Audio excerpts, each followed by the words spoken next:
beautiful, Kendall. It really was. I'm Kim Eisner, and I'm going to try to lead this effervescent, fun-loving group through this conversation today. I am the executive director of the Craig H. Nielsen Foundation, and we are the country's largest private funder for spinal cord injury research, rehab, and education. So adaptive sports and the Paralympics are very important to us. And whether it be the Paralympics or Angel City Sports, the adaptive sports movement is an important voice we want to make sure we are highlighting today, and the different components of it. And I think as the four of us, the four panelists today, share some of their story with you, I hope that you see a piece of what they're talking about and self-identify, and can find a way that you become the activists for the very important subjects we're going to talk about today. Let me really quickly introduce who we have. You just got to hear Kendall. Kendall is a two-time CIF, is that right? Mm-hmm. All right. Two-time CIF para-athlete, and you are the first legally, is that right? Mm-hmm. Okay. Mm-hmm. To legally earn varsity letters in a sport. Oh. So this is absolutely incredible. Your patches are on the front or the back? They're on the back. Mostly on the back. Mostly on the back. All right. So there's Kendall. Nicky Nieves, the 2016 Rio gold medalist in seated volleyball. Yes.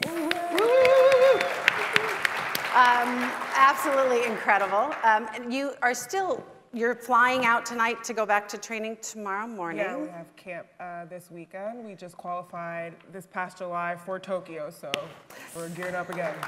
Thank you for being here. Clayton Frech. Clayton and I have known each other since our children met as ambassadors for LA 84. So he's not only this incredibly passionate dad of an incredible athlete, but you began Angel City Sports from that, I'm assuming, and has become your life's passion. Yes, it has. Excellent. And I was so excited to get to meet Deborah McFadden. Deborah was one of the primary architects in drafting and passing the ADA, the Americans with Disabilities Act.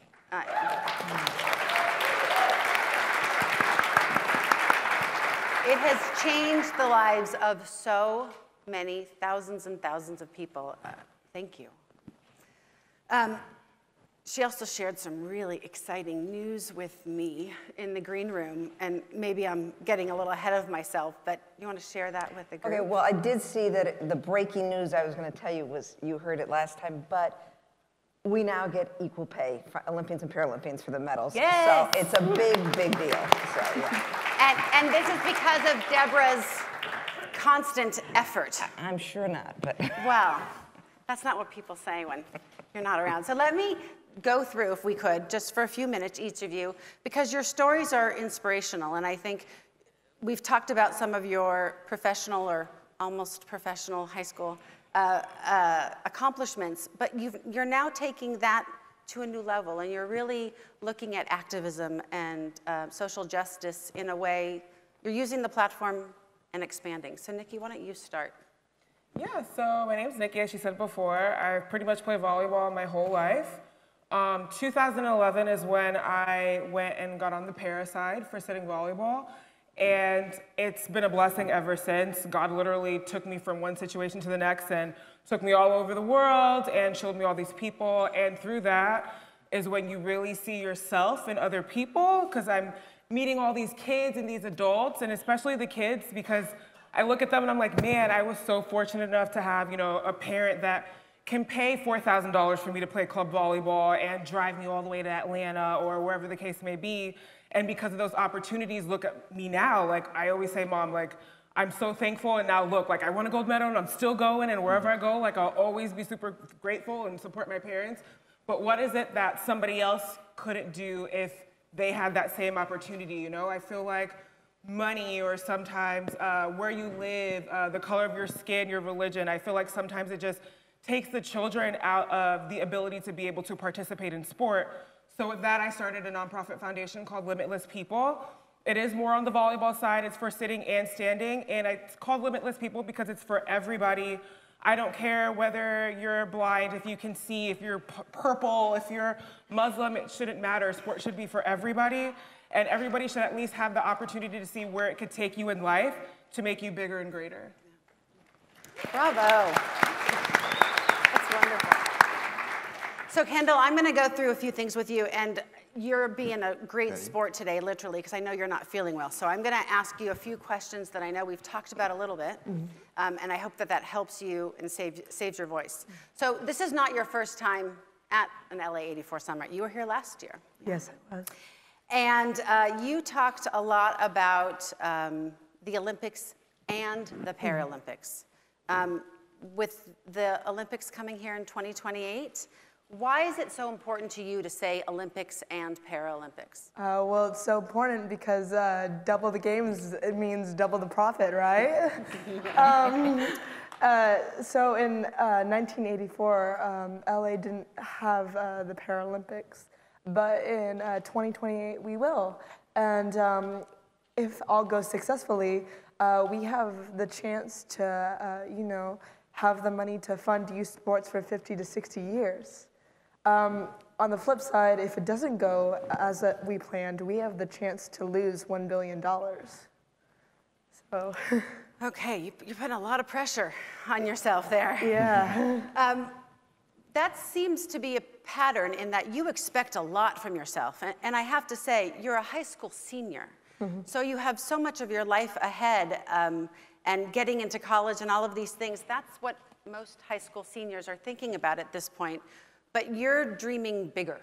I know after you won your second CIF championship, you felt frustrated. You felt that you had failed or that your team had failed miserably, that you failed the city. You had just won. Why did you think you failed? So for para-athletes, for CIF, there are 144 opportunities to qualify. And this year, there were only 26 para-athletes as a whole that went to CIF. And so the lack of athletes, the lower numbers, is that, is it that there were lower numbers or that their efforts didn't count? They couldn't be recorded and so the teams couldn't advance? It was that there was only low numbers. There was only 4 athletes from the city of Los Angeles. And, you know, like, we're Los Angeles and we're going to be hosting the Olympics and Paralympics. And to say that we only have, like, 4 athletes that we're bringing up. And by the way, it's been recorded that there's 30,000 athletes who have stated that they have physical disabilities. So you're telling me out of those 30,000 athletes, you only brought 4 to CIF states championships. And I'm like, I'm so happy that I have the opportunity to, you know, be able to play sports and be able to go to that level. But, you know, other kids should have the opportunity the same as I do because I'm just a regular kid.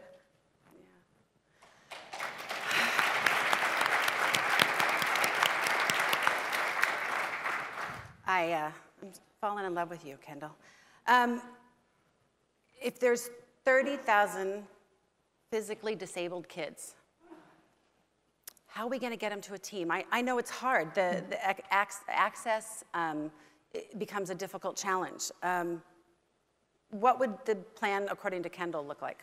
So me and my coach, we thought of this plan, and this is what we propose, that we invite all the head coaches from all 82 schools, and that we invite all the people who are in charge of 2028, and we host them at the LA84 headquarters, and we just, it's the main core problem is educate. And CIF has allowed para-athletes to participate in their high school track and field teams for 3 years. So that's the main main point, main purpose, educate. We're here to coach coaches on how to coach para-athletes. That's incredible. It's really, really wonderful, the work you're trying to do. I want to move on a minute to Clayton, because there's a really natural connection here. You've got an incredibly passionate young woman trying to forge her own way. You have an incredibly passionate son trying to forge his own way with the support of an incredibly loving family trying to help shepherd him forward. How did that grow into Angel City Sports? So thank you for the nice layup here, guys. So my journey in disability and in adaptive sports started about 13 and a half years ago when my first son was born. And he was born missing his left knee and fibula and with only one finger on his left hand. And like many in the disabled community, there's sort of shock and trauma, right? Typically there's sort of an incident, and that was where our shock was. We had no idea he was going to be born with a disability. I'm a little embarrassed to even say now, like, I don't really remember people's disabilities before his birth. I just didn't see them and notice them the way I do now. And so he has been on a prosthetic leg since he was 11 months old and loved sports. Like, he's just, those of you that have children, you know your kids just come out of the chute with, like, they're programmed, right?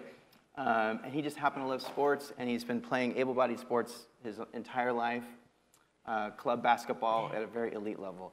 And about 5.5 years ago, we got a deep exposure into the Paralympic sport, and I realized he needed to create some new dreams. He was a sweet little boy. He was dreaming of playing in the NBA, and I wanted him to sort of build a dream beyond the NBA. And so we started down a path to make sure that everyone had access to sports in Southern California. And as we got into it, a lot of the same issues that Kendall's bringing up are prevalent across the community, which is there's just no programming. The existing programs that are out there are tiny and have very, very low participation rates. And so I left a corporate job about 3.5 years ago to get this nonprofit started, which has been crazy and fun and scary all at the same time. But we do a competition and we do clinics across the region all year long to get people just introduced to sport and connected into the right coaches and mentors. And then we're working on the equipment issue too. So there's a lack of access to adaptive sports equipment. And so we're building a loaner program so we can loan to an athlete, you know, a high school athlete that needs to use a racing chair. We can loan him that chair to get him to CIF state championships. So that's my journey, and really I see with my son, and I'm sure Debbie will share a similar perspective, and we've been talking about it all day, right? The power of sport has this this multiplier effect across your life, and I think for a community where access to sports is really limited, really hard, the benefits are magnified. Right. Well, I think we all yearn to be a part of that team, right? To contribute, to be back in our community. And when you're talking about youth in adaptive sports, you know, there may not be enough kids in a regional area to form that team. And so then what? How do you provide that for those kids that really want it and will give them what they deserve? When you talk about play for all, they deserve it. Yes. So, Deborah, much of what we all are talking about and some of the things that we take for granted in the adaptive sports world today wouldn't be possible without the contributions from you, your passion, your dedication, from the federal level to advocating for your own children. What's that journey been like? So, thanks for saying it, because it's not because of me. It was a lot of people and a lot of you out there. Just a brief background. So I was paralyzed from the neck down. I spent 4 years in an electric chair and 8 on crutches. I used to fence competitively. That ended very fast. Somewhere along the line, and then I did ADA. Somewhere along the line, I adopted 3 children. My first child was Tatiana, and Tatiana in wheelchair sports, you don't hit your prime till your late 30s, early 40s. And she participated in all the junior wheelchair events. And when the Paralympics came around in Athens, she said, I'd like to try out. And I said, sure, but clearly you won't make the team. Or I didn't say that to her. She made the team. Well, as a matter of fact, we were in LA trying out, and she said, what am I supposed to do? And I don't want to be a coach for her. I'll be a manager, but not a coach. I said, I don't know, run fast. I guess that's what you do. She made the team, and then she went to the games, and she came home with a silver and bronze medal. She's the second and third fastest person in the world at 15. She goes to high school. She comes home from her first day of high school. She goes, Mom, it's going to be great. I said, why? She goes, because there's lots of clubs. I'm joining track. Track, for those of you who don't know, is not a tryout sport. If you show up, you're given a uniform, you're on the team. You may not advance the states. And the coach told her, not only verbally, but in writing, you can't be on our team. There's clubs for kids like you. You need to run with your own kind. You're not going to be there. I certainly thought she misunderstood, because our mothers all have told us, if you can't say something nice, don't say anything at all. But then when I went there, he said the same thing to me. Long story short is she said, we've got to do something. And I have a second daughter who's also a Paralympian. I said, when she goes to school, she won't be able to run. So I went to the school and I said, look, I'm asking for two things. Give her a uniform, because you give it to everybody, and let her run around the track. And they're shaking their head, and I said, before you say no, I just want you to know, I helped write the ADA. I have 400 attorneys that work for me, and I know everyone.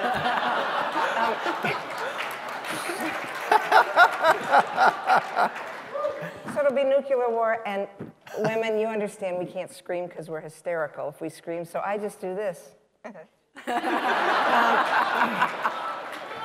So we sued. We filed a suit, and we filed for no damages.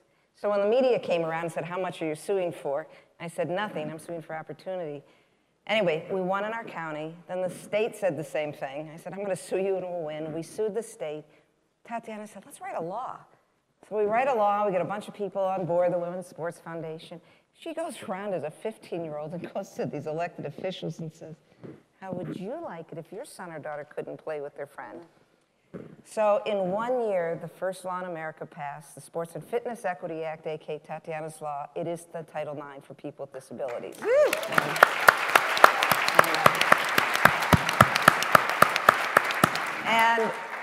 So it became a law in Maryland, and then Tatiana said, let's make it federal. I said, you're killing me. You're really killing me. So I got Tatiana Hanna to speak to President Obama. In 2013, it became federal. Hence, I think some of these kids are the recipients of that. And it says, if you have a disability, the schools must provide opportunities for you, or federal funding is taken away. It's great. So the law is out there. It says you have to do it. And that's what we want. And play for all means play for all. All. Oh, yeah. So. Thank you. So one of the things that I noticed when I joined the Nielsen Foundation about 4 years ago is I was afraid to speak. And for my friends, they were surprised because I usually don't have that problem, but I didn't know what to say. And I was so afraid I was going to say the wrong thing, I didn't say anything. And I realized very quickly, okay, I cannot do my job effectively if I am not willing to ask questions that I'm afraid of, but that are going to allow us to create a common language and advance whatever the issue is at hand. And so one of the things I would encourage everyone is to not be afraid of asking a question. Whatever answer you're going to get is not nearly as frightening as what might happen if you don't ask the question at all. There are ways to work around things. There are ways to say, Kendall, how are you going to be most comfortable? Are you going to be in your chair? Do you want to transfer? Okay. I didn't know, so you ask. Words, vocabulary, all these things have so much charge, and we're so worried about being politically correct.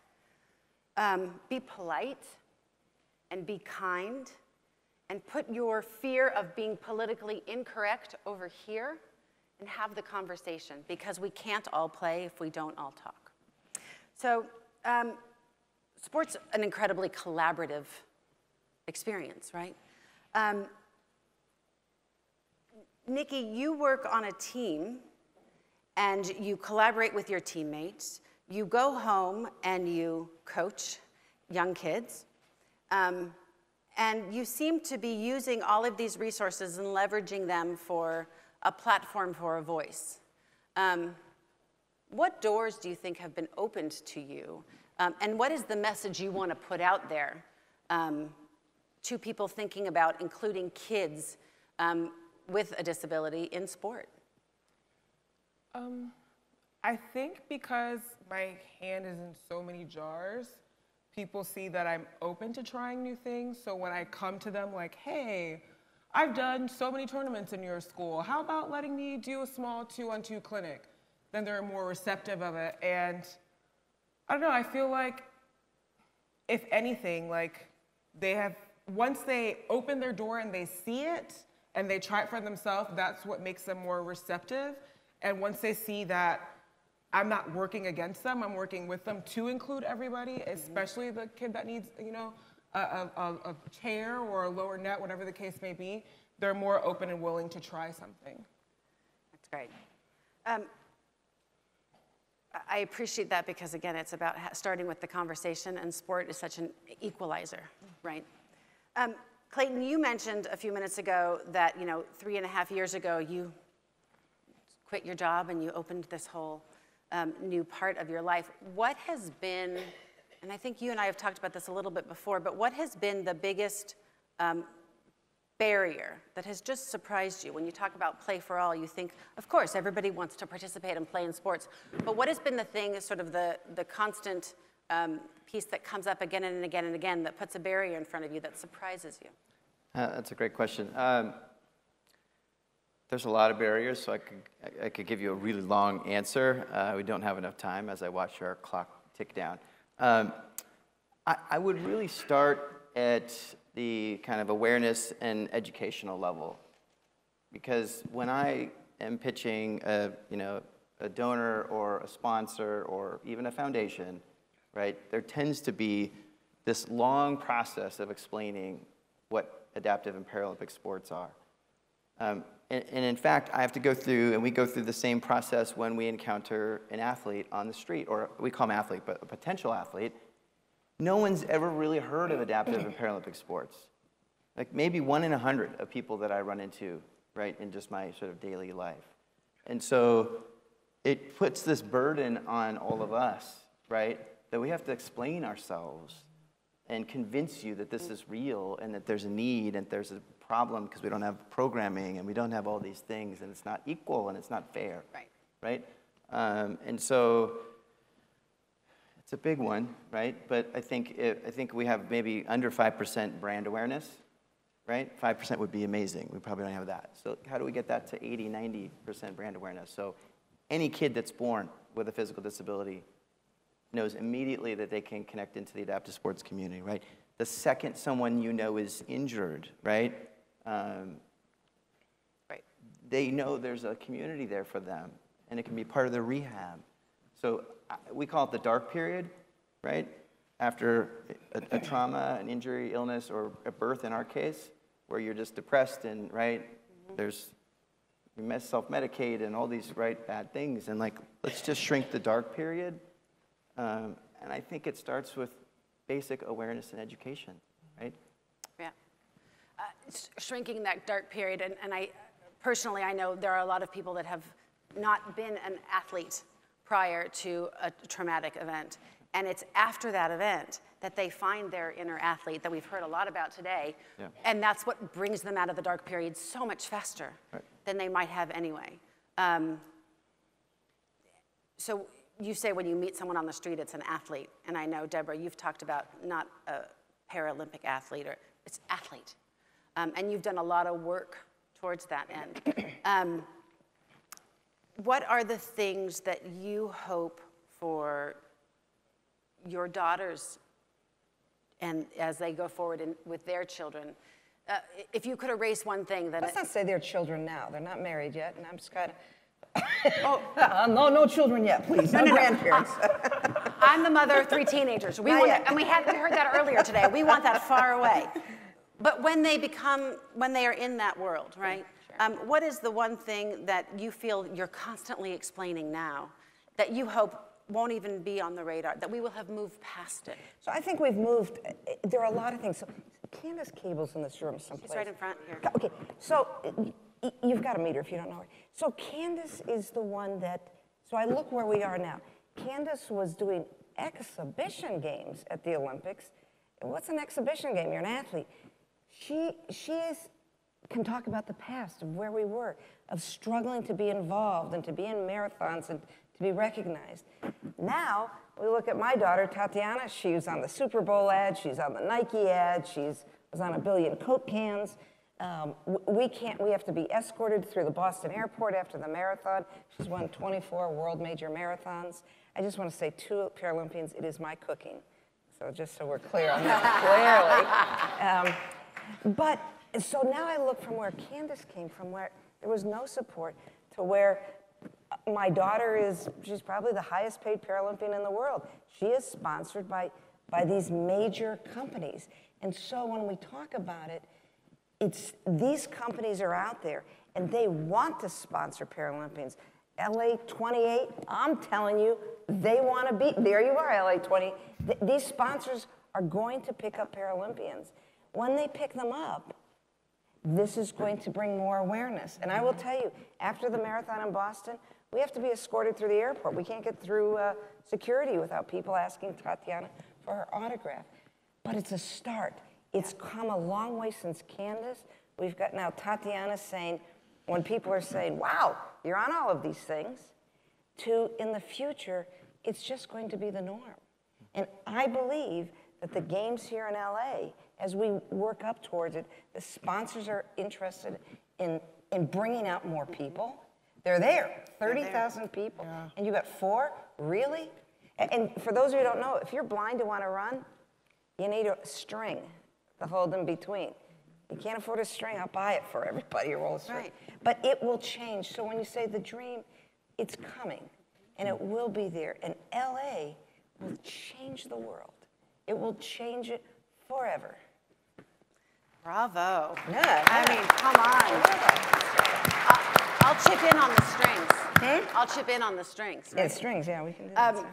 I just have to say, and I don't know that they're here today, and I hope I'm not crossing a line, but I was brought to tears when the Toyota ad ran at the start of the Olympics last Olympics. It was Friday night. It was opening ceremonies. Great. And yeah, moved to tears. Kendall, I don't want to leave you out of this dialogue, and I'm trying to be sensitive to your voice. You have these beautiful, incredible patches on the back of your jacket. You have the Paralympic patch on your sleeve. What did it feel like to know? It felt so good. You know, like when you have that good feeling of, wow, I accomplished something. It's just such a wonderful feeling, which is why I feel so strong about getting other para-athletes to join their track and field teams, which is why I'm going to throw out a quick recommendation. I'm going to make this really quick, but if possible, I would like for Positive Coaching Alliance to maybe one day think about having 3 coaches, Coach of the Year, Adapted Coach of the Year, and Special Coach of the Year. And the reason why I think that's going to solve the issue is that there's not a lot of coaches for adaptive sports. And so if we get coaches, we get more athletes. And when we get our athletes, we get our future gold medalists, silver medalists, and bronze medalists for the future 2028 Olympics. There's that call.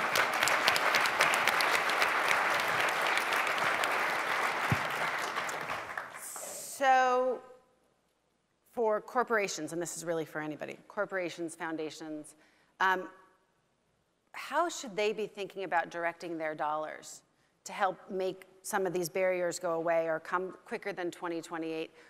What would you like to see, how would you like to see funds being spent when you've got like-minded organizations that are now realizing we are their population, we are their consumers, we are their constituents. how should they be thinking about taking their first step into this field if they haven't done it yet? Two things come to mind. One would be investing at grassroots, because children are the future, and you got to strengthen them so that when they get to that point, they're as strong as ever and they can continue to, build the legacy. And second, I'm a strong believer in trying it. Like, a lot of times, people will come out, to the training center where we are at UCO, and they'll watch us, and sometimes they'll get on the floor and they'll play with us, and that's like the hook to get them to love it. Same with wheelchair basketball. I suck at it completely, but getting out and just playing it, and it just makes it that much more real. So many people, oh, you play sitting volleyball, that's nice. Or why'd you stop playing standing? And I'm like, well, it's harder. Like, the court's littler, I've gotten hit in the face 5 million times, I have to learn how to use my hands better. And once they sit down and they participate in whatever sport that it is that's adaptive, they fall in love with it and they see, yes, it is hard. We train just as hard, if it's not harder, because we have to adapt. And we're out here getting these medals. We're out here training for weeks at a time, moving to our training sites. And once they get that idea, that's when I feel like they'll just open up to everything. Oh, okay, what do you need? Do you need grassroots? Do you need a chair to race in? Do you need money to help you get to your event? Yeah. Things like that. That's great. Clayton, you had something else? Yeah, I have a couple thoughts. The first one is to keep in mind that your traditional solutions to solving kind of lack of access to sports may not work in this space. So it's going to take a little creativity and just flexibility in how you think and even the metrics, because our numbers are low right now. Right. And it kind of goes to my second, I'm the son of an economist, so I think in economic terms sometimes. So we have to create supply and demand at the same time. So if I was feeding the homeless, the demand's already on the streets in LA, right, for food. In our case, it's not that simple, and it's a whole nother conversation. Just as you're thinking about supporting the movement, realize our athlete acquisition costs, creating the demand, needs attention. I can create infinite programming. I can ramp programming up tomorrow and across states. Like, we can go. That's not the problem. The problem's in demand. And so we have to do both, and they're related. But I think it's a unique space, but I would say it's completely changed my life for the better. I'm just a different person. I'm a more kind person, and I'm on a crazy journey, as you mentioned, and it'll just reframe how you look at the world and humanity. Right. So there's a lot of blessings once you dig in, but those two things, right? But so even making it an option, making it available, right? In a school environment, having the potential to include these students, making parents aware it's an option, because I think that's a big hurdle too, right? They're small steps. They're little things that we can do that at the beginning don't cost a lot of money, but they begin to really elevate the awareness of the need. And these kids need it just as much as all of the kids we've been talking about today. And of course, it's from where I sit, but I would advocate in some ways even a little bit more or differently. I don't want to say more, that wouldn't be fair, because it does provide them an opportunity to be involved in a community and be a part of a team and collaborate with other kids in a way that they don't have in other parts of their life, or that people have already told them they can't, and they absolutely can. We have only a couple minutes left here. I guess I would throw this out to all of you and whoever wants to answer. If you had a magic wand and you could change one thing tomorrow, what would you do? So being here, LA 84 has provided a platform for the Paralympians to get up here. It's great. I'd like to see a Paralympic athlete up on the board that doesn't take anything. I'd like to see, I mean, we can do that. I'd like to see some of the programs that I heard speak about today. We talked about getting more women involved, low income, people of color. you know, what about just saying we want a para-athlete involved? And it doesn't, there are programs out there to say, I'll tell you how to do it.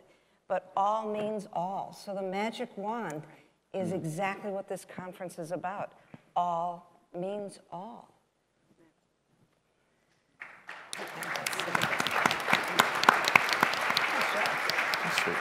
So as we close, I just want to encourage you all, when you think about reaching those diverse communities, and you are used to, thankfully, we are now used to saying we're looking at socioeconomic and gender and race. Please now, in your own internal monologue, include athletes with a disability in that, because they deserve to play for all just like everyone else. So thank you. You got